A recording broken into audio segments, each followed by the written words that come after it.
Salut les amis, salut la grande famille Fili Radar. Bienvenue sur votre chaîne préférée, celle qui vous donne la bonne information en vous emmenant dans un univers de découvertes extraordinaires.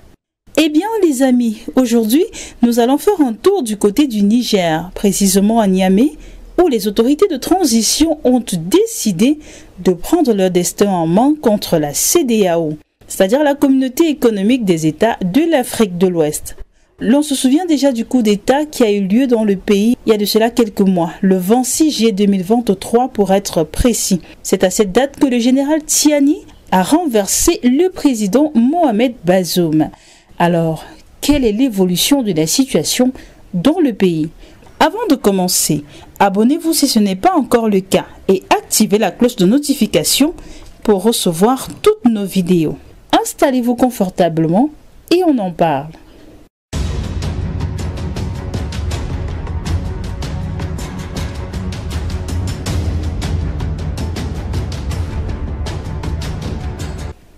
Alors les amis, depuis le coup d'état militaire du 26 juillet 2023, les autorités nigériennes ont arrêté arbitrairement des dizaines de responsables de l'ancien gouvernement et ont reprimé les médias et la dissidence pacifique. C'est en tout cas ce qu'ont déclaré Human Rights Watch et Amnesty International le 26 octobre 2023.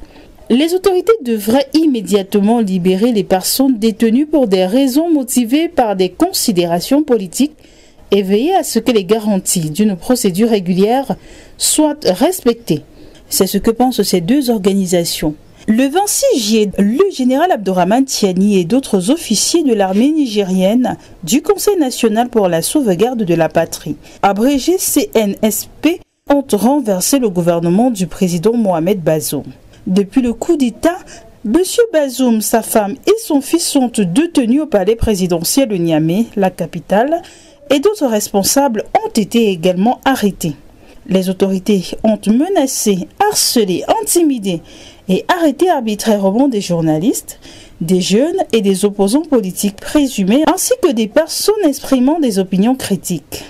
Les arrestations arbitraires et les atteintes au droit à la liberté d'expression pour la chercheuse senior sur le Sahel à Human Rights Watch, Yaria Alegrozi, les arrestations arbitraires et les atteintes au droit à la liberté d'expression commises par les autorités placent le Niger sur une voie dangereuse en matière de droits humains. Les autorités devraient donc mettre fin aux détentions arbitraires, faire respecter les droits humains et garantir la liberté de la presse, dit-elle. En réponse au coup d'État, la Communauté économique des États de l'Afrique de l'Ouest a fermé le 30 juillet les frontières entre le Niger et les pays de la CEDEAO, suspendu les transactions commerciales et financières avec ce pays et menacé d'intervenir militairement si le CNSP ne libérait pas Bazoum et ne le remettait pas au pouvoir. Le 10 août donc, la CEDEAO a imposé des sanctions, notamment des interdictions de voyager et des gels d'avoirs à l'encontre des putschistes et du pays.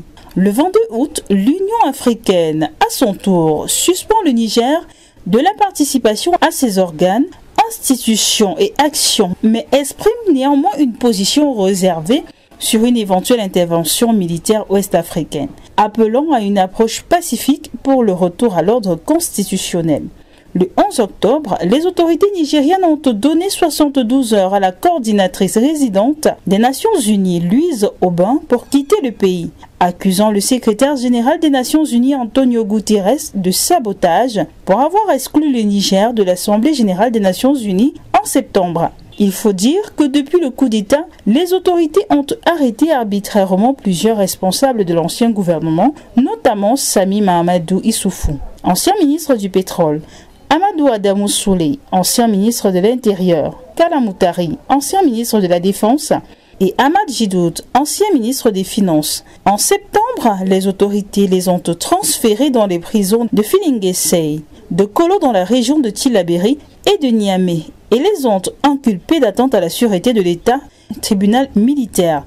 Amnesty International et Human Rights Watch considèrent leur détention comme étant arbitraire parce qu'elles sont motivées par des considérations politiques. Human Rights Watch a fait part de son inquiétude quant au bien-être de Mohamed Bazoum et de sa famille. Les autorités devraient assurer leur sécurité et respecter leurs droits humains, ont déclaré Human Rights Watch et Amnesty International. Le 13 août, les autorités ont annoncé leur intention de poursuivre Bazoum pour haute trahison et atteinte à la sûreté nationale.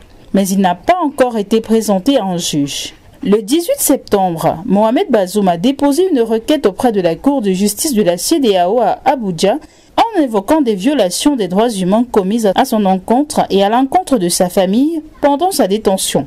Il a également demandé sa réintégration immédiate en tant que président du Niger.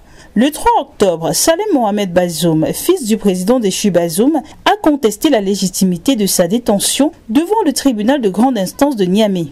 Le 6 octobre, le tribunal a ordonné la libération du fils de Bazoum. Toute la décision de la Cour n'a pas encore été appliquée par le CNSP. Dans un communiqué de presse publié le 20 octobre, les avocats de Bazoum ont déclaré qu'il était détenu au secret, ainsi que sa femme et son fils, rejetant les déclarations des dirigeants militaires selon lesquels il aurait tenté de s'évader. Le 3 août, le CNSP a suspendu pour une durée indéterminée les chaînes d'information internationales, Radio France Internationale et France 24. Le CNSP a suspendu la constitution du Niger, mais a promis de respecter l'état de droit, à savoir la démocratie pluraliste, et les droits et libertés consacrés par la Déclaration universelle des droits de l'homme de 1948 et la Charte africaine des droits de l'homme et des peuples de 1981.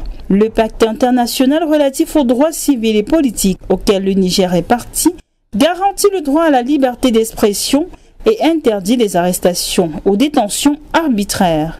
Le Niger se trouve donc à un tournant décisif, a déclaré Ousmane Diallo, chercheur sur le Sahel au bureau régional d'Amnesty International pour l'Afrique de l'Ouest et l'Afrique centrale.